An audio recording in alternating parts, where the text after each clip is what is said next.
to the MCCH Virtual Safe at Home event. Wow, I've been waiting to say that for a very long time. We are thrilled you are here. This is your opportunity to learn about homelessness and then be part of ending it for people. We invite you to join us because homelessness is too overwhelming of a problem for people to solve on their own. I know I couldn't, and I'm betting you would need some help too. And because almost all causes of homelessness fall outside a person's control. In our country today, there are 600,000 people who don't have a place to call home. They suffer in multiple ways as a result. But so do our communities. We would be foolish and wrong not to do our very best to end homelessness. That means being strategic, collaborative, and data-informed. MCCH knows what works, and we invite you to be part of making it happen.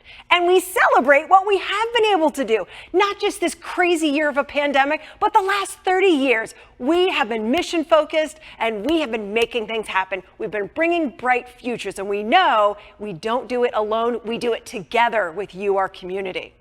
Our thanks go out to our sponsors and our supporters who already jumped into our campaign.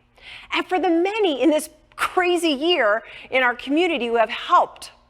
People have made meals, they've driven food, they've coached students virtually, they've launched collections, they created 200 school-at-home kits, they've given hundreds of gift cards for a holiday gift drive, and they've gathered more than 1,200 items for our MLK 30 by 30 move-in kit challenge. You all showed up. So speaking of showing up, who's here tonight? For the best event, we want everyone to participate in a way that makes them feel comfortable and safe at home.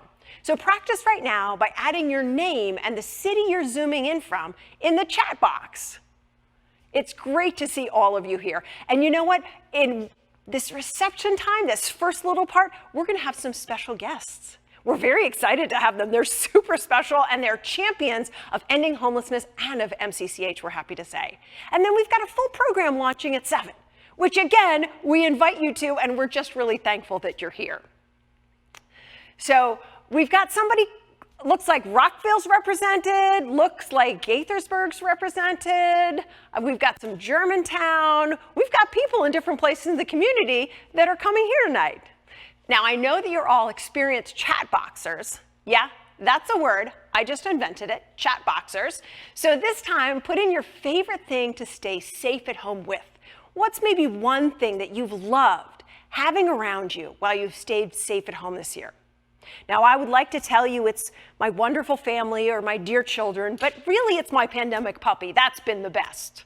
Soren has been amazing, and you all should see a picture of her. Luckily, I didn't bring it. They probably wouldn't show it. But anyway, she is my little sunshine, and so I'm so hopeful that all of you have had some moments of sunshine in this very difficult year. And tonight is a big moment of sunshine. And if you're just joining us, welcome to the event. Your timing is excellent. We are about to meet our very first surprise pop-in guest. Now, this year, in some areas, has been even more challenging than others. Education. I don't even need to say anything else, right? That's drop the mic difficult. Well, we are about to meet someone who is 24/7 all about making education successful for kids, even in a pandemic. Amy, are you with us yet? I'm here. Principal Amy, we're so excited to see you. I am delighted. Tell us something about education, something that you're excited about. Tell us, motivate us, because we know you are motivated and inspired by the kids that love you. Well, I tell you that, the pandemic has been very difficult for everyone, of course, as you just said, but I will tell you, my school had the first group of students that returned to in-person instruction on March 1st. And I tell you, I had tears in my eyes as the first buses rolled up, because it really was emotional to be reunited with our students again and to have life back into the school. So that was one of the highlights this school year. Of having the students return, and now they're all back, and things are getting back to a new normal. So that's one thing I really appreciate. I like that you say a new normal, because I think that's what we're all going to have to practice being comfortable with. And I have to say also that I'm guessing there were a few parents that shed some tears as they sent their children back to school too. I'm just guessing that that was also the case. I'll make up my own word. I think they were crying. So they were smiling and crying at the same time. So I think it was mixed emotions. That's a win. That's a win. Now, Amy, you have been a supporter of MCCH in a couple different ways and through a special group. And tell us a little bit more about how you got connected with MCCH. So yeah, I was connected to MCCH about 5 years ago. I'm a proud member of the Patuxent River chapter of the Links Incorporated. And so we have adopted the Seneca Heights community, and we've been working collaboratively with MCCH in a variety of ways, putting together move-in kits, doing back to school supply drives, providing gift cards and other gifts and supplies during the winter holidays, and also offering a variety of workshops, whether for health and financial wellness, et cetera. And so, just over the 5 years, our support of MCCH has grown. Now there are a number of us who were on the planning committee for tonight's event. And now I'm very proud to say, come July 1st, I will be a board member of MCCH. Yay! So, I've been told not to do a cartwheel, so I can't celebrate that way, but I would if I could.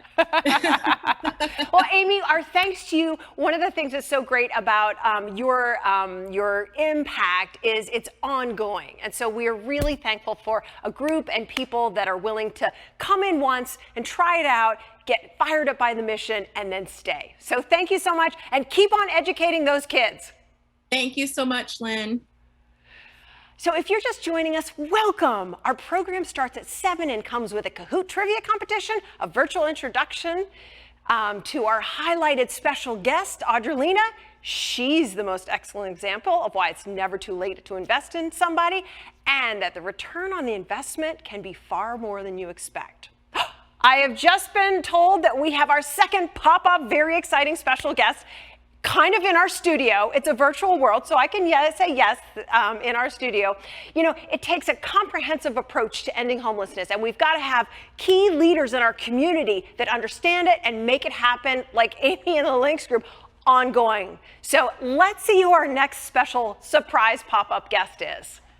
I've been told, Council Vice President. We are thrilled that you're here. Honored to be here, Lynn. It's so great to support MCCH, and I'm just so proud of the incredible work of the board and of the volunteers and of Susie and her team. It truly is an honor to be here tonight. So what is something that you have enjoyed staying safe at home with? And I hope it's a little less selfish than my puppy.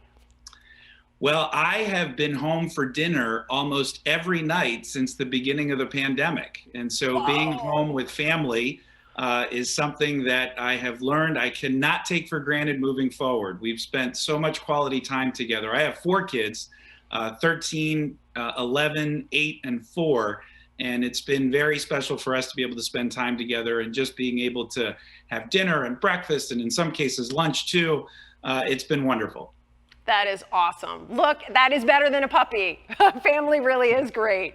And again, a bright spot in a very difficult year. So we are thrilled you've been able to have that time with them. Is there anything else this past year that has either inspired you, or you're reminded that this is another thing that we need to work on moving forward? Well, we saw crushing need in our community on so many different levels, whether it was food security issues or people just having a hard time being able to keep a roof over their heads.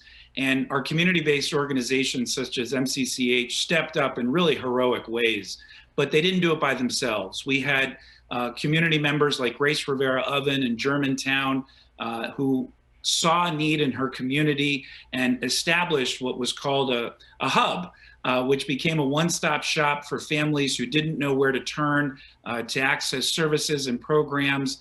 And it was that community-led effort that gives me a lot of hope that we're going to be able to sustain and actually grow stronger coming on the back end of this extraordinarily challenging year. When we have our county government and our community-based organizations and community coming together, and our private sector too, powerful things can happen. And so that gives me a lot of hope going into next year. Well, we will take that hope, and we will take it for ourselves, and we'll take it for our community. thank you again for being part of. Any final comment before you, or any fantastic story before you have to pop out? It's a little bit of pressure, but you know, you're an elected official, so you know, you're used to pressure. I appreciate that, Lynn. Well, we shared stories today as we finalized the budget for the council moving forward. And there was one story in particular of a gentleman named Dr. Mike Greenberg, who's an emergency room physician and helps very much with our developmental disability community. And early on in the pandemic, he established in his garage a PPE machine. He was using anything he could have at his disposal and getting it out to different community-based organizations. And at one point, MCCH actually benefited from some of the masks that he made at home. So the way people stepped up in ways both big and small has been extraordinary. And I just am so proud of this community, the way we stood together. And we've got a lot of work to do, but I'm confident we're going to get there.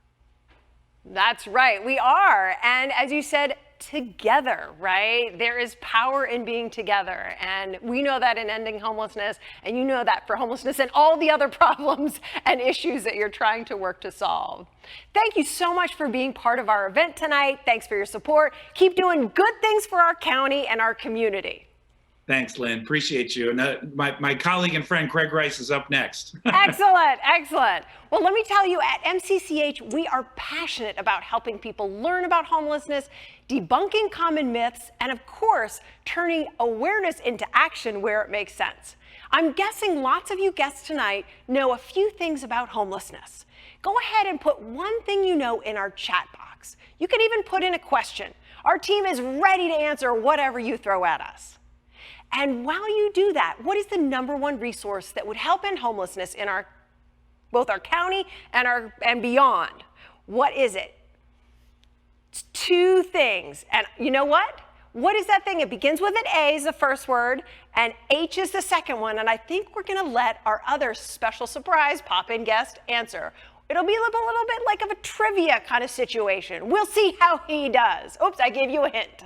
All right, so without further ado, another key leader who understands homelessness, has been working hard for MCCH because he loves the mission of making sure everyone is safe at home. Hey! Hey, Lynn, how are you? It's so good to see you.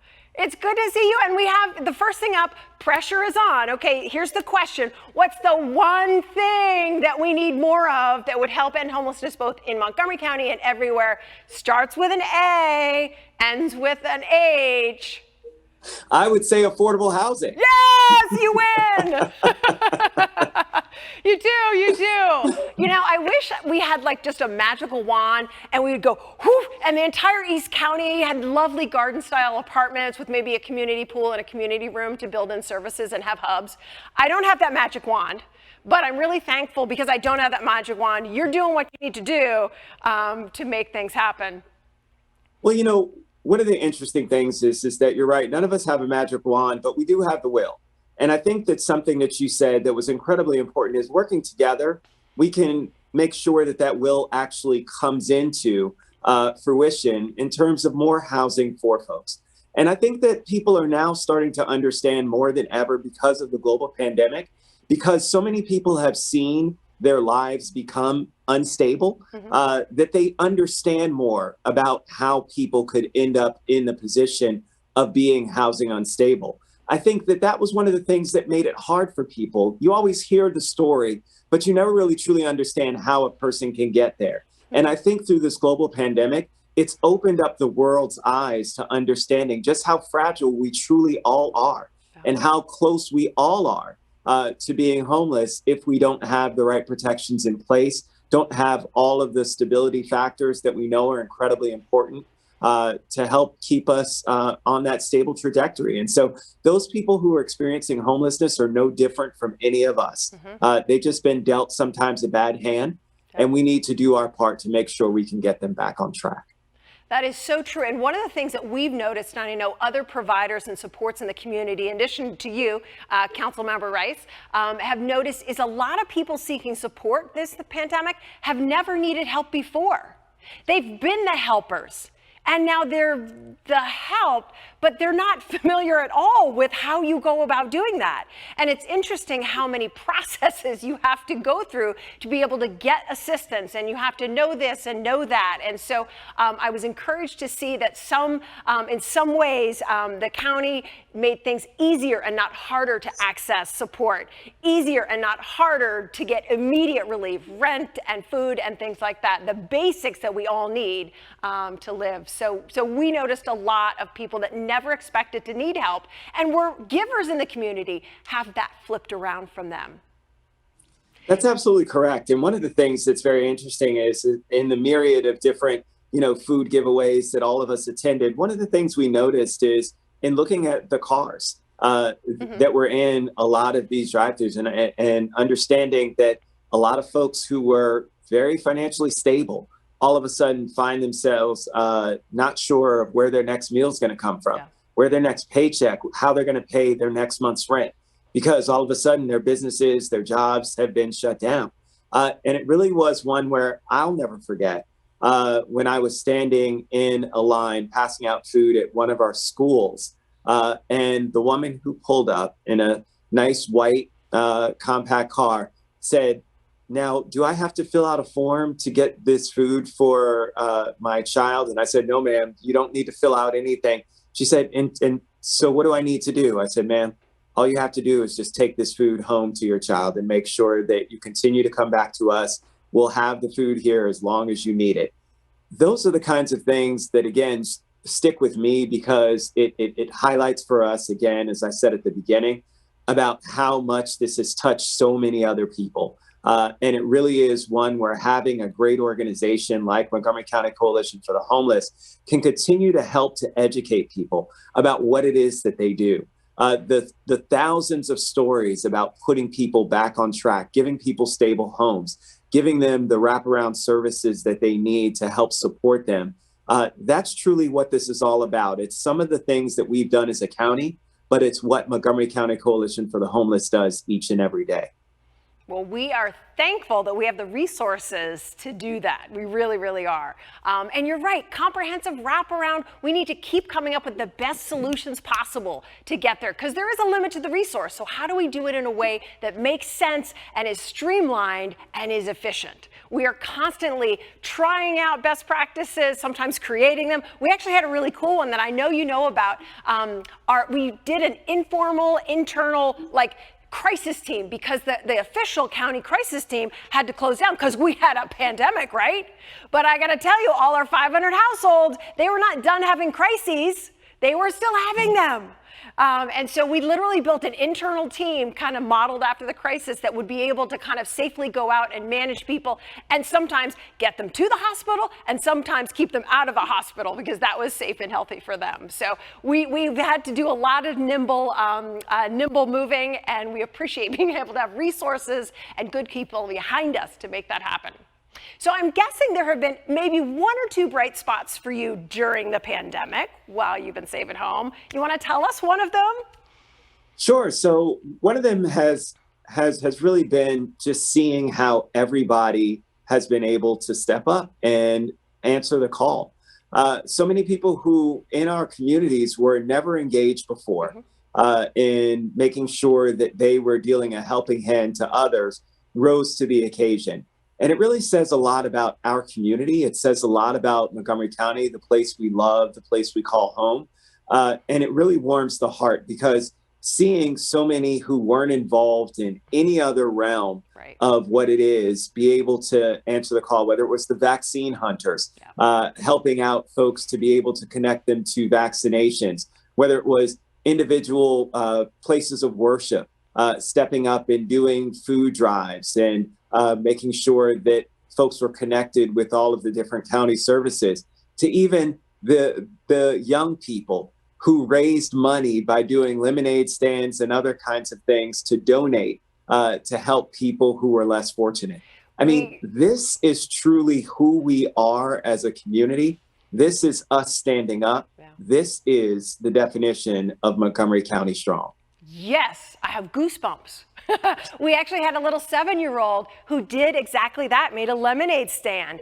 And then what was really, really precious is his family, and he said, wait, if he's given some support, then we need to step up as well. So he inspired others, and we love to see that. One of the ways that we saw our county come together for the men's shelter is the meal program. We have a meal program at the men's shelter. We need food. Our community provides it. We need those meals. They need to come prepared. Literally every single slot for 2 months after the pandemic really kicked in, they were full. We've never had that in the history of MCCH. And it was just because people that maybe hadn't done something before said, you know what, I'm going to go big and I'm going to continue to do it. So it's been great. Well, it's really exciting for me. And it's one of those things where, again, it just speaks to where we will be coming out of the pandemic. And so one of the other bright spots I would say is that now that we've seen this, I don't think we turn back. I think that, again, the awareness that people have, the passion that they've now garnered for helping others isn't going to go away. And so because of that, we're going to have a more understanding, a more caring, a more compassionate community that's going to be there to support everyone. And so I just look forward to what's to come as we round the corner and try and escape the clutches of what the pandemic has done to us. Yes, yes, yes.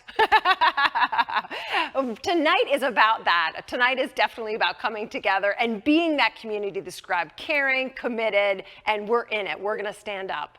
So thank you so much for spending some time with us. I know your days are long and busy. Like I said, keep doing good stuff for our county. We need it, and we're thankful.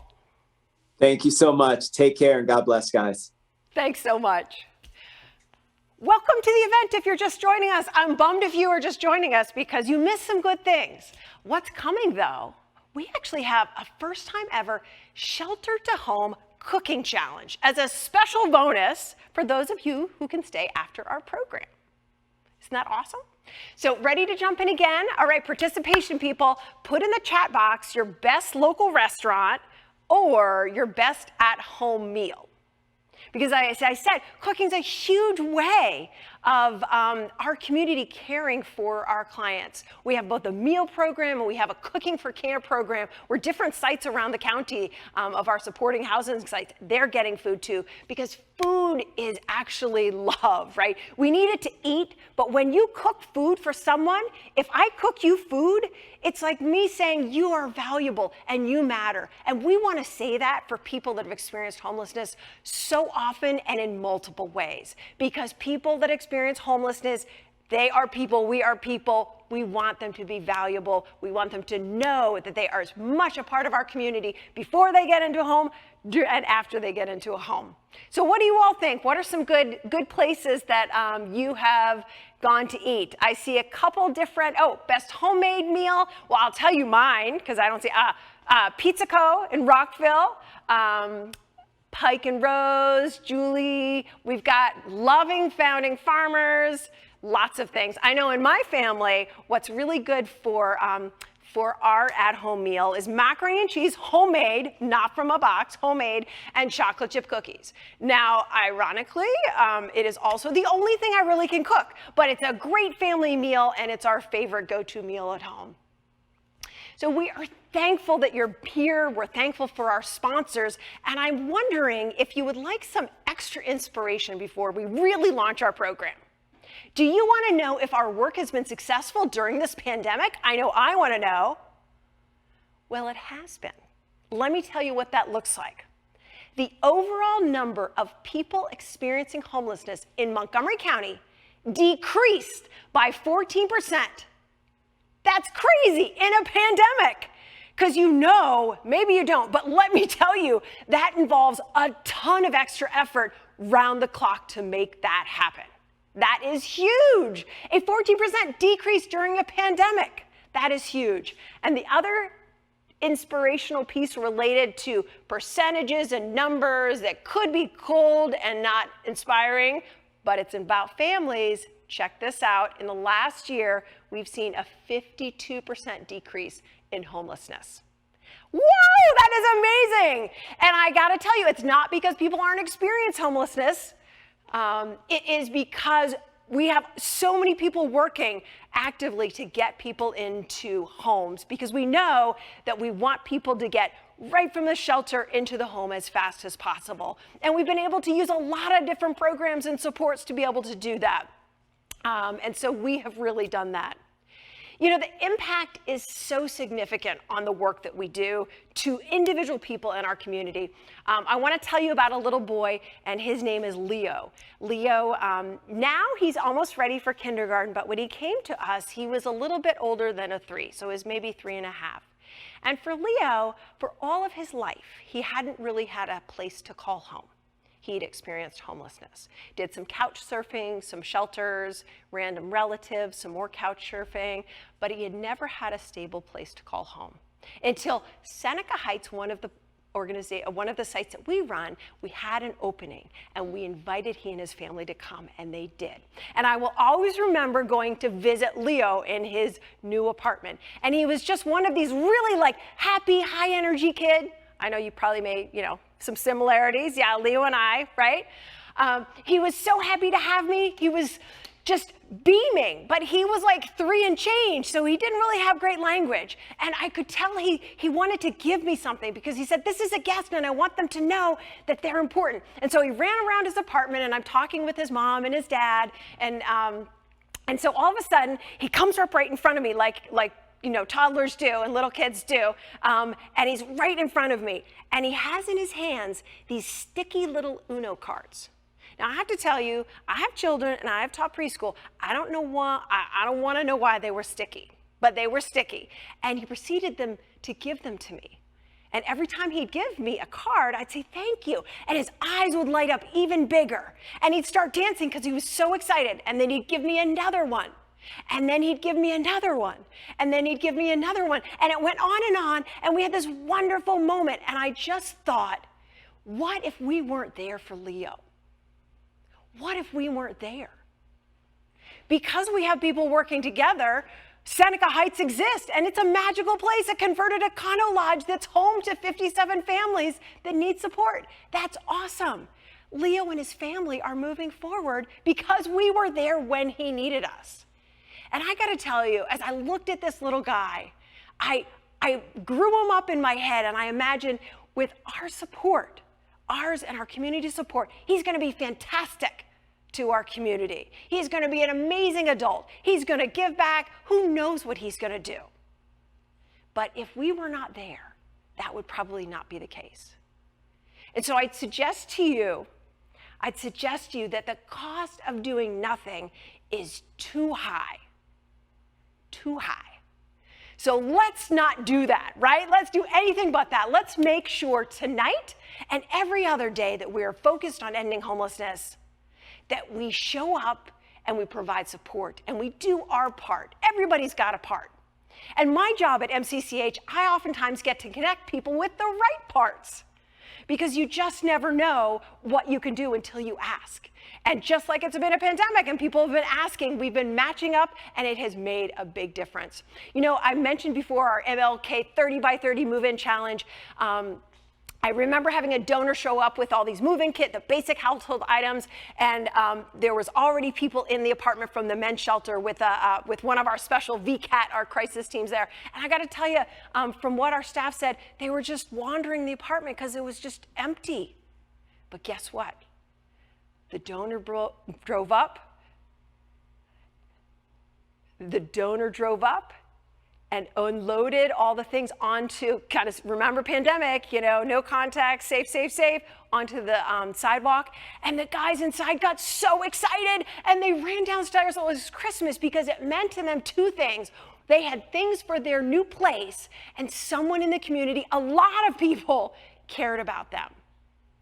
People matter, and we communicate it every time we help MCCH. And so we're really very excited to invite you to the program where we're going to tell you a little bit more, we're going to inspire you, and we're also going to ask for financial resources. Why? Because apparently magic fairy dust does not end homelessness. Resources do. So we're really thankful that you're with us, and we're excited to have you be part of our program and listen to all the things coming up. And remember, at the very end, we have a really cool new shelter to home cooking challenge that we just dropped. Chef Mike is ready. Well, he's kind of ready. We've got him queued up and he's ready to go, but you're not going to want to miss Chef Mike. So thank you to everybody and enjoy the night.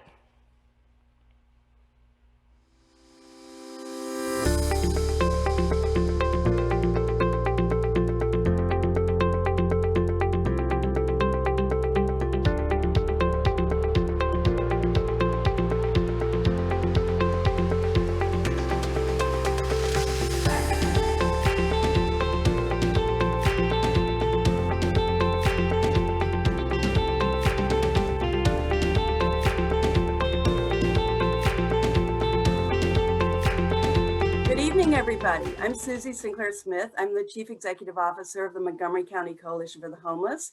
Welcome to our Safe at Home Gala. Have a wonderful time tonight. Hello, I'm Montgomery County Executive Mark Elrich. The county is proud to partner with the Montgomery County Coalition for the Homeless as we work to end homelessness in our community. And with the county and federal COVID relief funds that MCCH has received, over 150 men have been moved from the shelter into permanent housing in the last 6 months. This is a significant achievement and shows how critical MCCH and its services are to our county. I want to thank you for all you do to improve the lives of people who need a helping hand. There is no doubt that your work is making a difference in Montgomery County. Hello, I'm George Leventhal, Community Health Director for Kaiser Permanente, the region's largest healthcare system. In 2020, Kaiser Permanente made grants totaling more than $2.4 million to address homelessness in our Mid-Atlantic region. And we're proud to support tonight's event by the Montgomery County Coalition for the Homeless, which is doing such good work to alleviate the suffering of those experiencing homelessness in our region. Stable housing is a very important social determinant of health, and that's why it's one of Kaiser Permanente's top philanthropic and community health priorities. We're proud to work with the Montgomery County Coalition for the Homeless, and we thank all of you for participating in tonight's event. Hi, I'm Jason Williams, CEO of Mason-Dixon Companies. We donated 20,000 face masks in support of Montgomery County Coalition for the Homeless to support those in need. Hi, I'm Montgomery County Councilmember Evan Glass, and I want to thank all of you with the Montgomery County Coalition for the Homeless to doing everything you can to make sure that homelessness here is rare, brief, and non-recurring. Thank you. Hi, I'm Montgomery County Councilmember Andrew Friedson, and I am so grateful for all that the Montgomery County Coalition for the Homeless does to serve some of the most vulnerable residents in our community. Thank you to the staff, volunteers, and donors who carry out your life-saving mission every single day. Hi, I'm Jen Ashby with Neighborhood Church. We help end homelessness with MCCH. Good evening. I'm Amy Bryan, and I'm a proud member of the Patuxent River chapter of the Links Incorporated, as well as an incoming MCCH board member. And as such, I help end homelessness with MCCH, and I invite you to join us. Hello, I'm Ken Teckler. I'm the incoming chair of the coalition. We are ending homelessness. Thank you for attending our gala. Enjoy. Good evening, everyone. On behalf of Montgomery County Coalition for the Homeless, otherwise fondly known as MCCH, welcome to Safe at Home. I am Michael J. Bobbitt, your host for tonight's program. I am a former Montgomery County resident coming to you all the way from Cambridge, and I miss you all so much. I miss all the traffic on 355 and 495. I miss the turkey vultures eating the deer. I miss Gabe Albornoz and all his million children. I miss the smell of money in the air. If you can't tell, I have a concerning and unhealthy love for Montgomery County. But now that I'm vaccinated, I'll be visiting and bothering you all a lot this summer. As a leader in both the arts and nonprofit communities, I consider it a blessing to do my part to end homelessness by inspiring you to engage with the work of MCCH. Their vision and resourcefulness have not wavered in the last 30 years, even in the face of a pandemic. A pandemic. You will be encouraged by hearing of their success in ending homelessness and keeping over 900 people in safe, supportive housing. In the last 6 months, MCCH has helped over 150 men move from their shelter into a stable home. MCCH's 165-member staff are proving every day that homelessness can be ended in Montgomery County. Our community wins when everyone, including our most vulnerable neighbors, can stay safe at home. We invite you to be a part of our event tonight. Our chat box will run throughout the program, so get chatty and ask and answer questions. Our first question is coming up right after this video.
MCCH's achievements could not be possible without the support of our community and friends. Together, we really can end homelessness. And there's a part for each of us to play. Your part right now is to answer this question in the chat box. What is something amazing you have done while staying safe at home? Or something that has helped you keep going as the weeks turned into months? For me, I finished Netflix in October. Let's see what you all have put in the chat box. Oh, that's really funny. One of our MCCH students during COVID learned about the stock market and started investing with the help of her academic coach and a donor support. She got so excited about seeing a return on her investment that she found the help she needed to launch a jewelry making business. What we raised tonight to support the 1,700 veterans, children, family, and individuals served by MCCH each year is a similar kind of investment. A very wise person once said, "Magical fairy dust does not end homelessness. Resources do." Resources are key to bringing bright futures. We're so thankful for those who have already invested, including our $10,000 sponsors, Pat Harvey, Matt Heyman and Noel Ronald, Geico, Kaiser Permanente, Enterprise Rent-A-Car, and the Pettit Family Charitable Foundation, and those who have already given at levels to our Safe at Home campaign, which has raised to date more than $180,000. Now that is working to end homelessness. Virtual applause, please. Next up is someone whose experience and leadership is critical to how we accomplish our mission. She has heavily invested in both ending homelessness and building MCCH. Please welcome our Chief Executive Officer, Susie Sinclair Smith.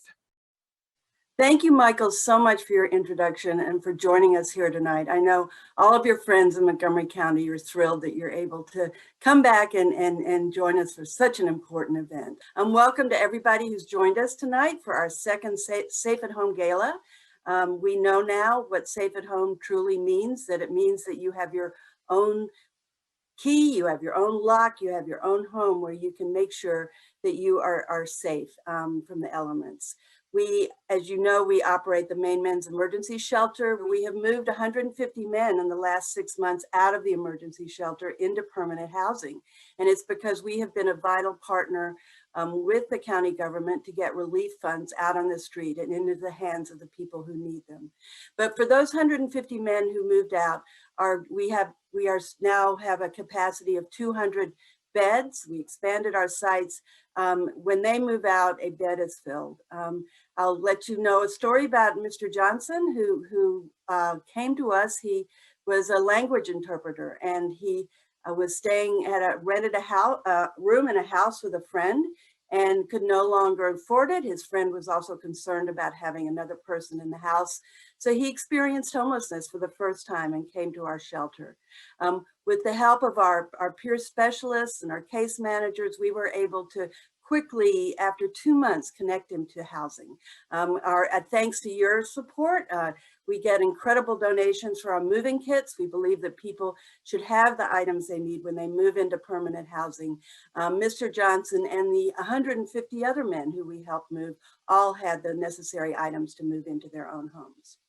As you also know, we help people exit homelessness and move into permanent supportive housing. We have about 520 households who are really vulnerable, and because of our case managers, they're able to remain stably housed with their support. Believe it or not, we have 300 children amongst those households. Our case managers who support those households were able to enroll every youth into the school where they were attending. We were able to get computers, we were able to get desks thanks to your support.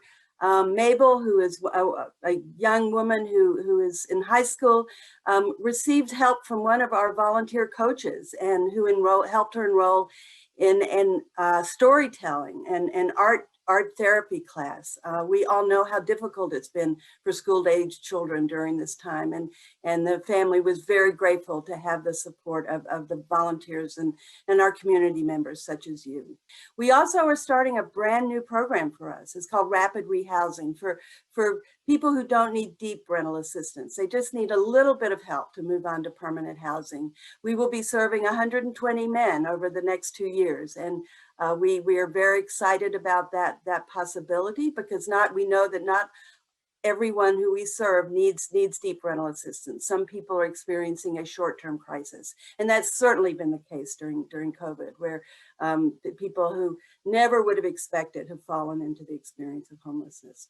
But the most exciting news for us is that we are excited to announce that we have finally found a permanent home for our men's emergency shelter. Because of the demand for shelter, we've increased from 60 to 200 the beds that we are able to provide year round. We are actively planning the layout with the Montgomery County government, and we are so excited about the environment that's going to be available to them, the compassion, the space for compassionate staff to connect with them, and we know that we will continue having the incredible impact that we have had. We know that if any place can end homelessness, it's Montgomery County, Maryland. We have the smarts, we have the passion, compassion, we have the resources, and we have an incredible community like you who partner with us towards this goal. We know that we can achieve it, and we look forward to our continued work with you. Enjoy tonight. I know you'll have a great time. Thank you so much, Susie. And again, to our guests and our supporters, it's your turn to be involved in the first ever Safe at Home Kahoot game. So pick up your other device and Google Kahoot or search up the Kahoot button on this event page. And when you locate it, click Play Game. And you can put in this game PIN number. And if you can't remember what I'm saying, that's fine. It's on your screen too. 668-5901. That is the number. Put it in where it says PIN. Oh, we've got Derek already. Welcome, Derek, to our Kahoot game. Remember, this is both a quest for knowledge and a competition. Our first, second, and third place winners will all receive some very highly coveted MCCH swag. And let's see, it takes the typical kindergartner these days about 30 seconds to join a game. So while we wait for your name to pop up on our giant screen, let me tell you about one of the 200 students MCCH supports. There was a young woman who was in her senior year of college this year, and she had been working hard and really college-bound, focused, and very bright and very talented. And she managed to not only get into University of Maryland College Park, but she got a full ride. Isn't that awesome? Because we know that education unlocks big-time doors, doesn't it, right? And when you can walk out of a four-year education without a big fat loan, that is fantastic. But guess what? She needed some extra support. There was a $500 registration fee. And so because she was connected to MCCH, because we can jump in and in 24 hours say, is that what you need? No problem, we got it. She is registered and is excited to start college in the fall. Isn't that great? Yay! We're all about education, and we've been thankful, really thankful, that so many people, so many of you understand that. All right, Kahoot people, we've got a lot of people on our board, so I think we can go ahead and get started. Our first question is Kahoot at work. Did anyone guess I was going to say? I don't know. MCCH Save at Home Trivia. Ready? 3, 2, 1. Here it is. It's a true or false.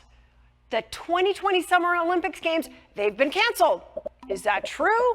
Is that false? Does that make you want to run? Does that make you have one another cookie? I don't know. Go ahead and vote. Use your device. The Summer Olympics, 2020 doesn't sound wrong. That must be like from last year. Now it's this year. Oh my goodness. It's been such a year. It's hard to keep track of time. It's hard to keep track of events. And everyone had to adjust their celebrations. So let's see what we've got. False and true. So we've got 22 people that say it's false. LaTanya. Look at that. It's happening really fast in the moment. We've got a winner already, a first place contender. Yay! But that's not the only question. Here's the next one. What are the 2 critical types of support that our 10 permanent supportive housing programs have? What is it? Is it the red box? Is it the blue box? I can't see them. They're too far away from me, but I happen to know what the 2 answers are. So I'm going to let you answer. I don't want to give you any hints, give you any clues. And this is where we're supporting people that experienced homelessness, but have now moved into homes and need that support so they don't fall back in.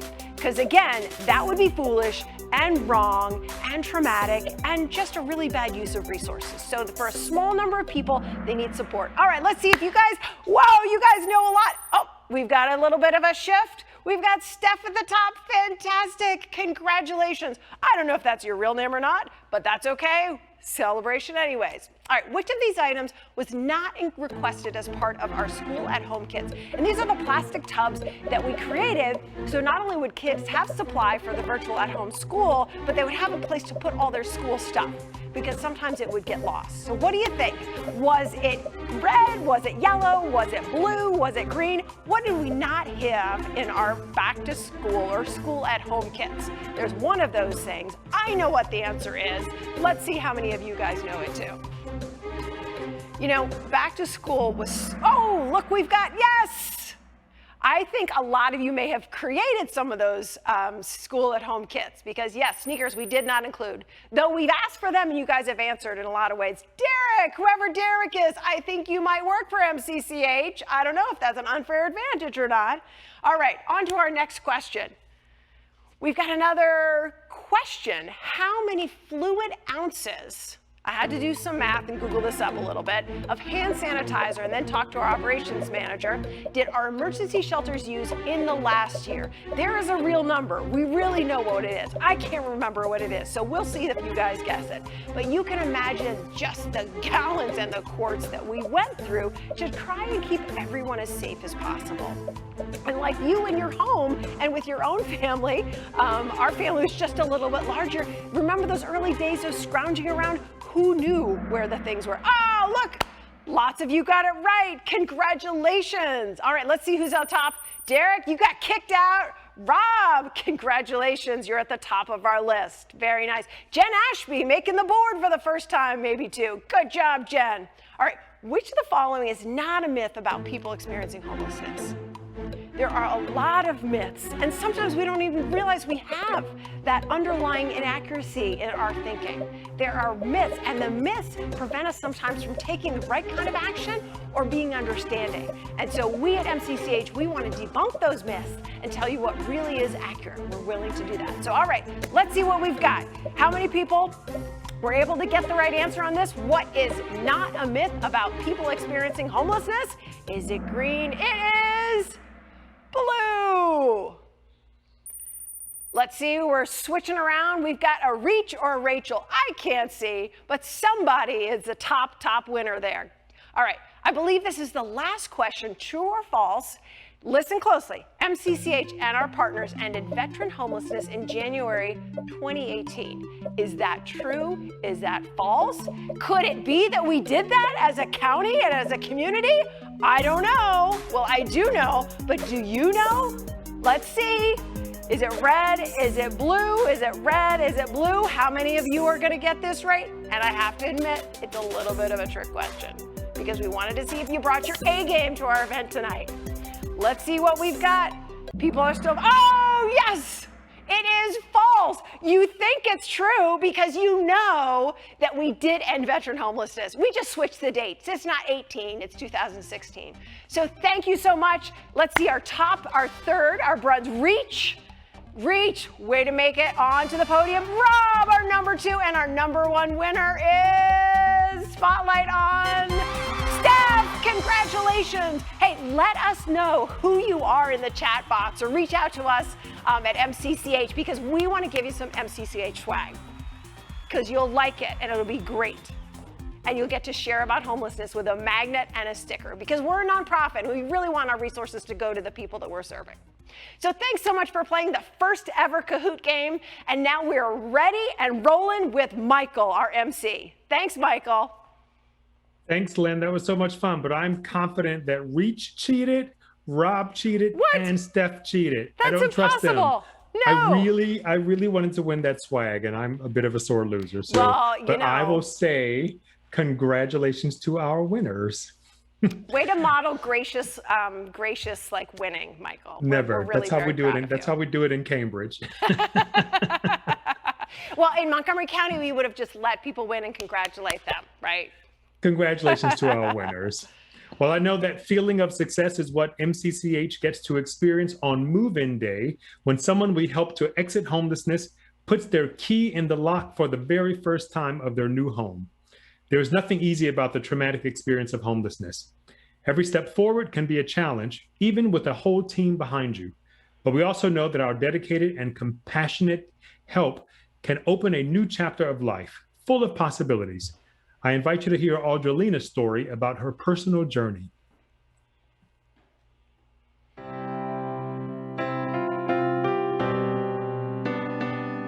Hi, my name is Audrelina. I come from a good family. I wanted to be a fashion designer. That's what my goal was. I was slated to go to Fashion Institute of Technology, and then something happened on the way.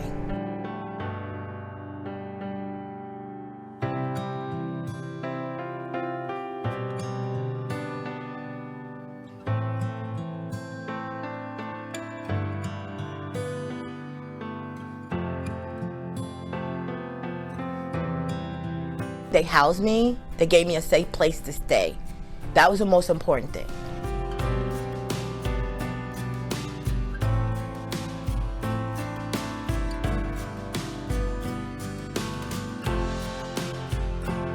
Whatever they needed, I was there to help them with that. Just being there as a support, and also letting them know that they can accomplish anything they want to accomplish.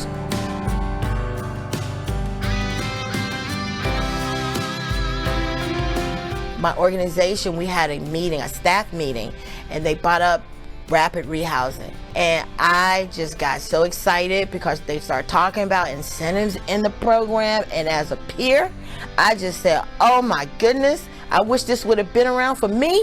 I said, I gotta be a part of this. I said, who can apply? Who can apply? I wanted to be a part of it, and I'm so glad that I am a part of it.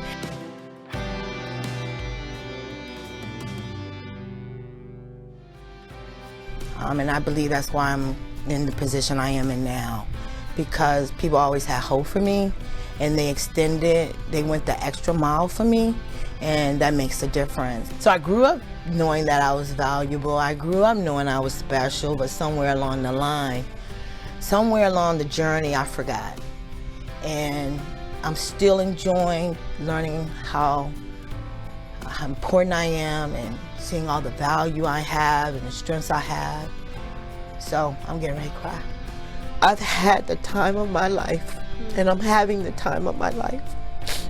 I truly am. I have nothing to complain about. My life is truly a joyful occasion.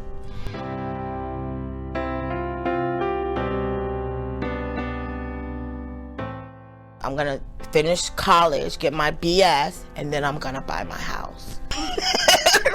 And 2022, I finished my BS. Yes.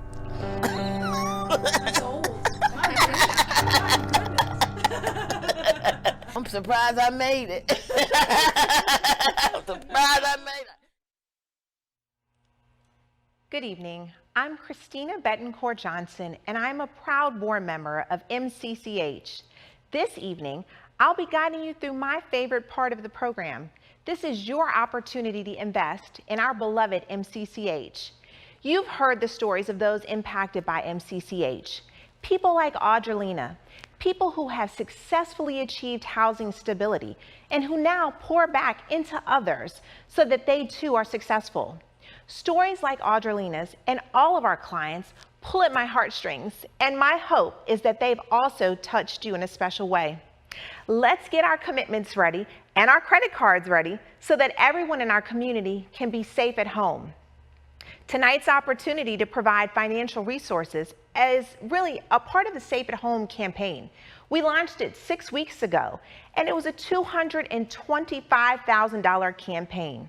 The good news is that our sponsors and generous donors have already raised $180,000. Thank you all so much to each and every one of you who have already invested in our work. So, to make up for that and ensure that we raise the total goal, we want to make sure that tonight we get down to business and can raise $50,000 more right now. I thought it was $1 gazillion tonight. Michael, it's so good to see you. I'm so sorry. Too. I'm so glad that you're joining us. You look so good. I'm glad I didn't wear my orange dress. That is so funny. Everybody, as you all already know, this is Michael, and he is family to me. This is my daughter's godfather, so it is such a pleasure to be here tonight, raising money for Montgomery County Coalition for the Homeless, and doing so with such a close friend. So Let's do it. We'll take checks, credit card, liquidated 529 plans, and deeds of houses. Everything. Firstborns, actually. Yes. As I call out the opportunity to give at different amounts, what we'd love to have you all do is commit to your donation. And to my right is the Donation Now tab. And there you'll enter in your personal donation information and make your commitment to eradicate homelessness and ensure that people have safe and healthy housing. In fact, I'm going to do it with you all. So if you want to just pick up your phone or your tablet, what you'll do is you'll put in your name first. Okay, I'm putting mine in there. And then you'll put in your email. And the phone number is actually optional, so you can do that or not. We'd love to have your contact information, though, just in case we want to verify a pledge or need to clarify anything. And so we will actually work together to reach our goal. Michael, are you on deck to help me this evening? I am right here to get some money. Perfect. So without further ado, let's go ahead and get started. What I'm going to do is ask if anybody can actually support us at the highest giving level right now. Can anyone give $5,000 this evening? Tell me, Michael, what would $5,000 provide for MCCH or our clients? $5,000 provides 5 months of rental assistance for a family exiting homelessness. Perfect. Thank you so much. And I actually can see the donations coming in now. The VNS Foundation, thank you all so much for your $5,000 donation. Oh, I see Pat Harvey. Pat, thank you so much for your donation as well. That is such a generous commitment. And as Michael's already said, it's gone such a long way to support our organization, and we'll continue to do that. Crowell and Mooring, another $5,000 donation. Thank you all as well. That's $15,000 in, I don't know, 15 seconds, Michael?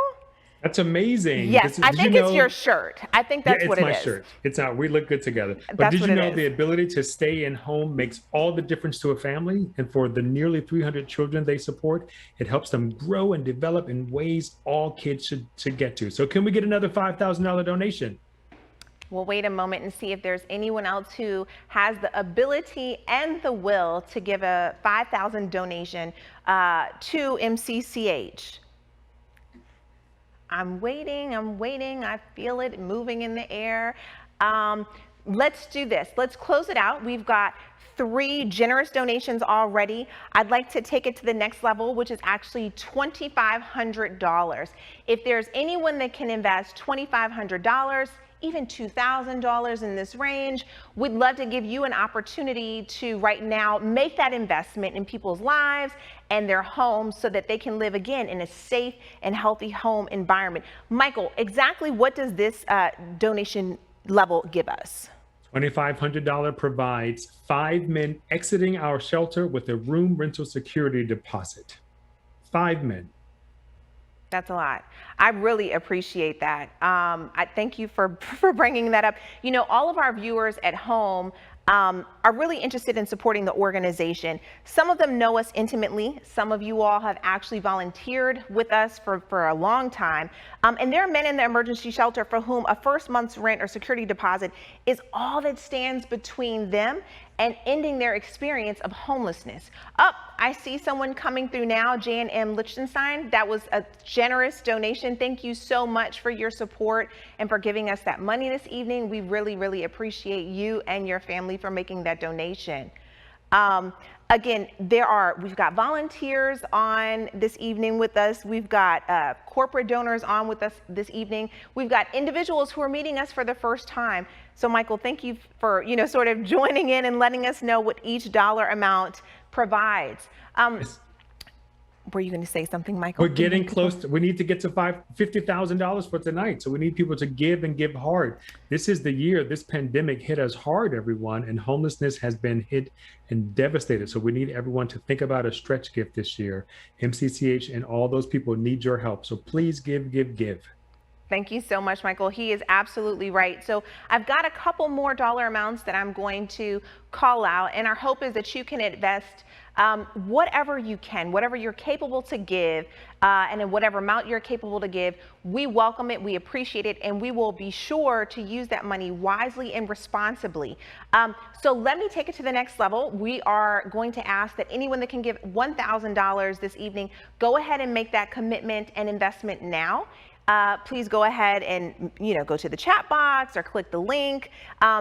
If you all want to also donate later, we'll welcome that opportunity as well. But getting it in this evening really helps us get to our goal. And so, Michael, tell us a little bit about the $1,000 and how that supports our mission and vision. Well, Christina, $1,000 provides 2 households exiting homelessness with new mattresses and linen. Now, that's a big deal, Michael. That's a big deal. I know we kind of underestimate that, but I mean, that's pretty critical. I mean, we're all aware of what it's like to sleep at night in a very comfortable bed, one that is warm. But imagine if we had no linens at all for us or anybody else in our household. Some of these homes that we're supporting are actually families, and we want to make sure that they have adequate bedding and beds so that they can sleep on every night. I mean, I just can't imagine not having that, and I don't think we would want any of our residents to have to go without, right? I don't think it'll feel like home without nice mattresses and linen. I think that's right.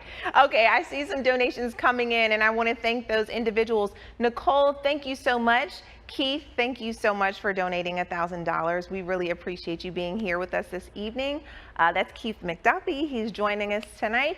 And again, if you all want to continue to make your donations, whether it's this evening right now, or if you actually want to make those donations later, you're welcome to do that. Michelle, thank you so much. I really appreciate your investments. It's been a long time. I haven't seen you in a while, so I'm so glad that you're here this evening. Judy Black. Judy is on. Judy, thank you for joining us, and thank you for your $1,000 investment as well. These donations are just coming in. I think we're going to get close to our goal, Michael, if not exceed it tonight. That's very exciting. Yes, this is please, a big deal. Let's do it. Let's do it. We have to, everyone. We have to do it. We can do this. Yes, we absolutely can. Working together, we can do it. That's the thing. Nobody does anything alone. And so this is a true partnership, and it takes everybody to make this happen and to ensure, again, that MCCH can accomplish its goals and its mission. I'm going to go actually to the next level, and that is the $500 level. And tell us, Michael, about the $500 level, please. $500 provides one family exiting homelessness with essential household items, including kitchen supplies, hygiene and cleaning products, and basic furniture. And I tell you what, Christina, I think I will donate $500 tonight. Michael, that's so generous. That is, you are investing not only your time and your talent, but your treasure. We already know that you're a comedian. We heard about the turkey vultures that you miss here in the traffic.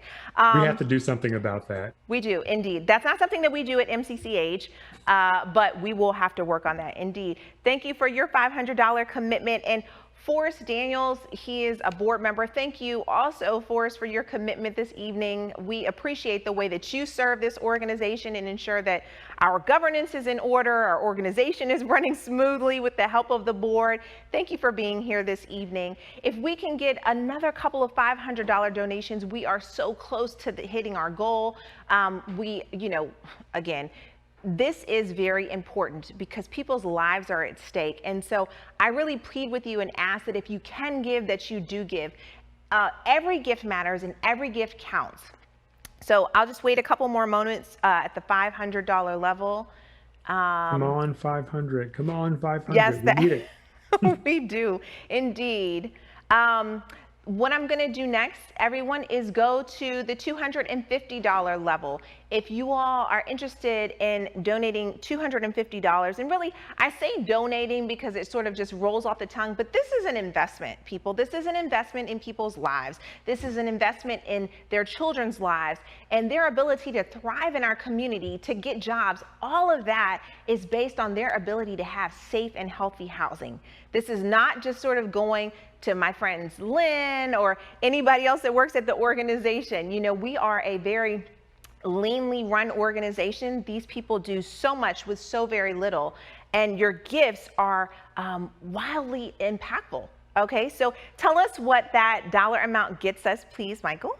$250 provides 10 adults exiting homelessness with their first week of groceries. That's a pretty big deal, right? Because people want to cook for their families, and of course we have that session at the end of this event this evening where people will get a tutorial on cooking Chef Mike. That's right, Chef Mike will be giving a tutorial on how to cook a delicious and healthy meal. And so that $250 will go a long way. And I see these names rolling in, so I'd like to call out a few. If you all can just bear with me. We've got George Leventhal. Thank you so much, George. We appreciate you and your service as a former county council member. It's been a long time. I haven't seen you in a while.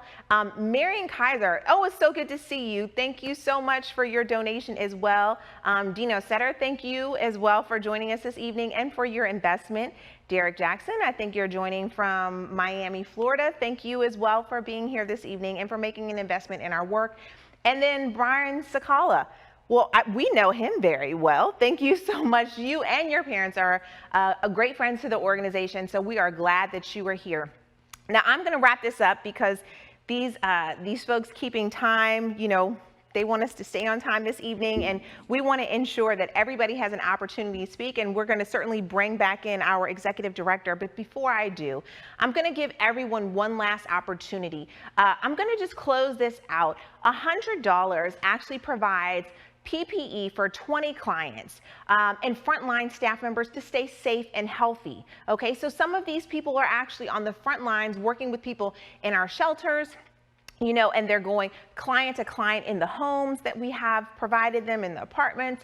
And this is really critical. As you all know, I mean, the mask mandate has been lifted, but not everybody has been vaccinated. And we want to make sure that everybody is safe as they do their jobs, and we want to make sure that our clients are safe. Some of them are out going in, you know, into job interviews. They have children. It is critical that we all have the same access to PPE equipment as the next person. And so whether you can give 100 or even, you know, 15, 25, again, any amount of money that you can invest in our work goes so far, and we greatly appreciate it. So what I'm going to do, Michael, is actually just call out a few people, if that's all right with you, before we want to make sure that we have 100% giving from everyone who's attending the event tonight. 100% giving. So please, that's right, everyone, give $100 or give whatever you can. We so appreciate it. $5, $25. Again, it doesn't even have to be, it can be $35. Every dollar counts. Karen Correa, thank you so much for donating. Rita, thank you as well for coming through. Akia Payne, thank you so much, and for your service, of course, on the board. Kit Wong Hu, thank you as well. Andrea, I haven't seen you in a while. I'm so glad that you were able to join us. Andrea actually also runs a county nonprofit, and that's the great thing, Michael, right? I mean, we know from being in the county and having served as executive directors of other organizations, we are a tight-knit community, and you all know what it's like. We support one another. So thank each and every one of you all for being here this evening.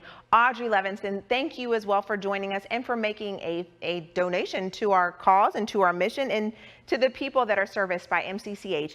So, you know, we've got $18,169 to go, and whether it's made tonight or tomorrow night or next week, we believe that we'll hit these numbers. We're so thankful. We are at 92% of our goal with a total of $207,331 raised this evening. I am so very impressed, and so many people got ahead of this. Amy just dropped in a donation. Thank you so much, Amy. Thank you for serving on the board as well.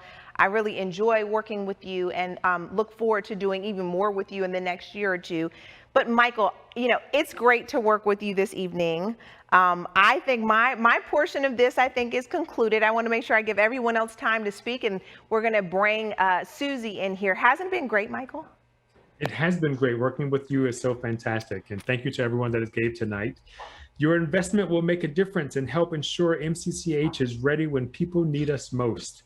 With your help, we know that if any place can make the experience of homelessness rare, brief, and non-recurring, it is Montgomery County. Hi, Susie, Sinclair. Hi, Michael. How are you? Bye, Christina. Thank you so much. Good to see you. Wow, what an amazing evening. I mean, you just really have knocked the ball out of the ballpark. I don't usually use sports analogies, but that's one that really fits for tonight. And it was very special. I'm so glad I didn't have to go on after Audrelina's video, because I was sobbing over here in joy because of how this organization has helped turn her life around. So thank you so much, Audrelina, for sharing that. Sure. And I can't believe you've gotten 150 men out of shelters and into homes during a pandemic. Unbelievable. It's incredible. And it's as I think you've heard tonight, that we have this very strong partnership. We are an essential partner with the county, and we've all worked hard to get those relief funds, as they have been coming out a little bit like a fire hydrant at times. So we have to drop everything and apply for them and show how we're going to use them. But we have an incredible staff, and I just want to call out a big thank you to all of our staff, to our board. I would venture to say that I know most of our 165 staff, and they all hold that same passion and commitment that Audrelina does. And I think that we really know that this is a goal that we can achieve. And Lynn's energy and engagement, you can see why we have so many, and the Derek and the team, I mean, everybody, you can see why we have so many vital and partnerships, and people are really carrying the message as well as giving of their treasures and engaging others to get excited about our mission. So thank you. We are so glad that everyone has joined us to be a part of this event, Safe at Your Home. We hope someday soon we will be able to see you all in person. But until then, please know how thankful we are to each of you for doing your part to end homelessness in our community. Thank you all so much. We can't wait to see you all in person next year. Take care now. Bye. Good night. Bye, everyone. Oh, wait. Oh, please stay for the cooking. Before you all go, for those of you who are able to stay longer, we have one final bonus segment for tonight. Our shelter to home cooking challenge is another first time for everyone at MCCH. We invited chefs to cook a meal that all of us would enjoy, but a meal that would also be cost effective and delicious for one of the men exiting the shelter into a home. Cooking for yourself is just one of the transition challenges they face. For the challenge, chefs were told to make it uncomplicated, healthy, and low cost. Tonight, Chef Mike, a chef turned Montgomery County firefighter, in a film produced by his 11-year-old daughter, Estella. Our firefighters are essential partners with MCCH and our community in our work to end homelessness. They save the lives of the most vulnerable members of our community and connect them to the help they need. And just like our theme, Safe at Home, the meal was created in his very own kitchen. Please welcome Chef Mike. Hey guys, Chef Mike here. I am participating in the Montgomery County Coalition for the Homeless Cooking Challenge. I am a Montgomery County firefighter. I've been a firefighter in Montgomery County for about 14 years. Before that, I was a professional chef for about 14 years. Couple things before we get started. Clean hands. I've already washed my hands, but I'm going to do it again just for the camera's sake. Okay. Washing. I'm going to sing happy birthday several times. No, I'm just going to wash my hands. What we're going to cook today, we're going to cook pan-seared chicken. We have our vegetables. We're going to do some sauteed broccoli and carrots. And we have some potatoes for some mashed potatoes. It's important to gather up all the things that you are going to cook for a recipe first, so that way you're not pulling things in at the last minute or realizing you don't have something and then you're kind of left without the food you plan to make. So with our vegetables, we have our potatoes. We'll do our potatoes first because it seems to take the longest. We'll just go ahead and peel those things. I've already washed these ahead of time. And basically just peel all of the skin off if you want the skin off. If you don't, then you can leave the skin on and do a skin on kind of rustic mashed potato or smashed potato. Some people like that. A lot of people don't like the skin. So my kids don't like the skin, so I am forced to peel all of these potatoes by myself with my kids playing in the background. I'm kidding. They're just watching me film it. Because if they're too small, they cook too fast, and if they're too big, they don't cook well at all. Like I said, now we're just going to go ahead and peel those things. So what I do with the peeler, I usually start with one end halfway through, and I just go ahead and start peeling, and then I switch the I was going to say potato, the carrot around, and then I do the other side. Done. So we have our carrots now. We have our broccoli. We have our potatoes going, and we still have our meat to deal with. So I'm going to turn your attention over here to the potatoes real quick. The potatoes are boiling. You never want to leave the potatoes boiling for any length of time. So once they come up to a boil, I'm going to turn those things down this way. I'm going to turn the carrot a little bit, and then what I'm going to do is I'm just going to cut my angled carrots this way, making sure that I'm not going to cut through my finger. And you see all these little things? My daughter's going to eat one right now. Oh, here comes my other daughter eating another one. And oh, my son eating another one. But you see they're cut on an angle. So it's a little bit fun. It's a little bit different way to cut them. All right, so now I have butter for my mashed potatoes. I have salt and I have pepper. This is usually the only things I generally cook with, salt and pepper. I don't think you need much more than that. So what I want to do is I want to get a nice hot surface. So I got the burner on right now. It's on high, and I'm going to get my pan warmed up. So you can use any oil that you want for this. You can use butter. So really, it comes down to health choices. It comes down to what your preference is. I'm going to use olive oil. So my olive oil, I'm going to put in probably about maybe a teaspoon and a half, maybe 2 teaspoons. And while that's getting ready, I am going to pepper my chicken. Now I use a pepper mill. You don't have to use a pepper mill. You can use just ground pepper. But I find that sometimes a pepper mill just gives you a little bit fresher taste in the pepper.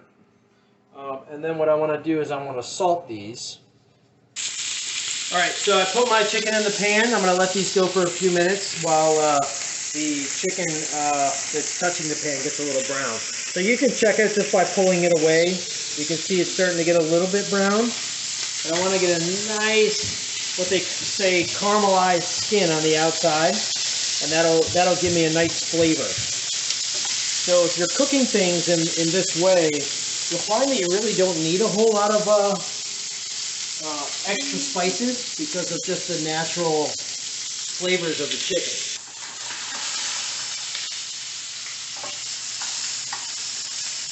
So a few more minutes on those, maybe about a minute. I'm going to check these again. All right, so now my potatoes are almost ready to go. So while the chicken is going, I'm going to show you the potatoes. So using this method, what I do is I take my hand and I just hold the lid and I can pour out the water, and then the only thing that'll be left is the potatoes.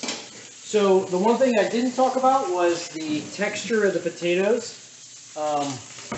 You can see that it's still hard enough that it's going to hold on the knife. But it's not so soft that it just falls off.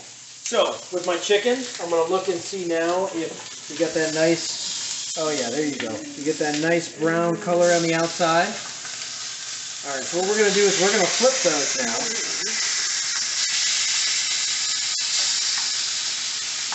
Now once I've flipped them, whoa! Okay, you don't have to do that every time, but it's fun and my kids love it. They get excited. So once I flip them, what I'll do then is I'll go ahead and take that and put it into my oven at 425. Shut the stove off. So I have my potatoes now. So what I'm going to do with my potatoes is I need to add a few things. Butter, salt, pepper, and a little bit of milk. You can get away with not using milk.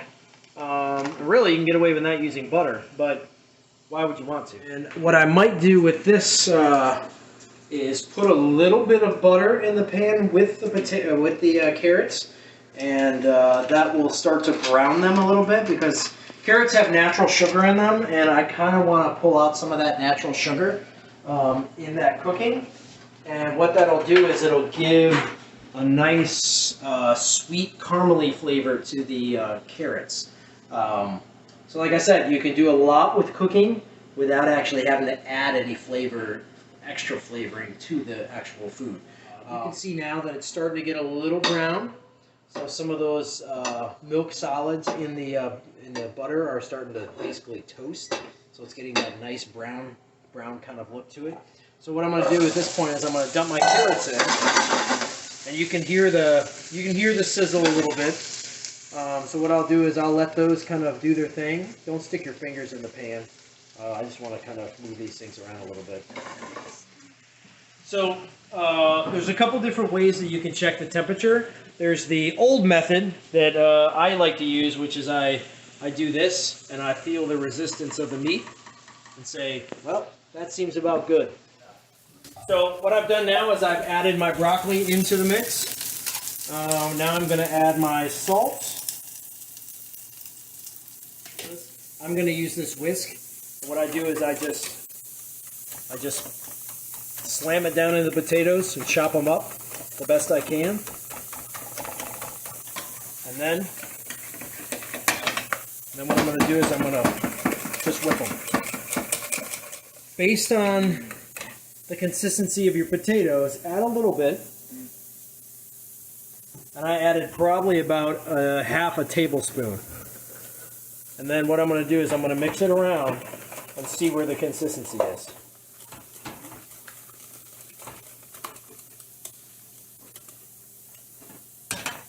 think maybe another half a tablespoon. That actually looks pretty darn good. So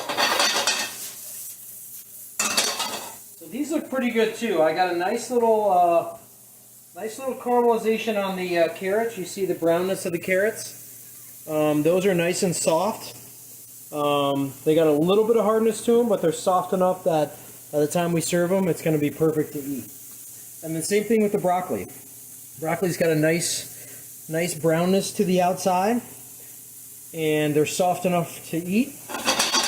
But the key with the chicken is once that comes out of the oven and it rests for about 5 minutes, it's nice and easy to cut into, and you don't lose the moisture of the protein. So once that rests for a few minutes, you can go ahead and slice that, get it onto your plate for service, and you're ready to go. I hope that helps. Good luck. Thank you for letting me be part of the challenge, and have a good evening. Thanks.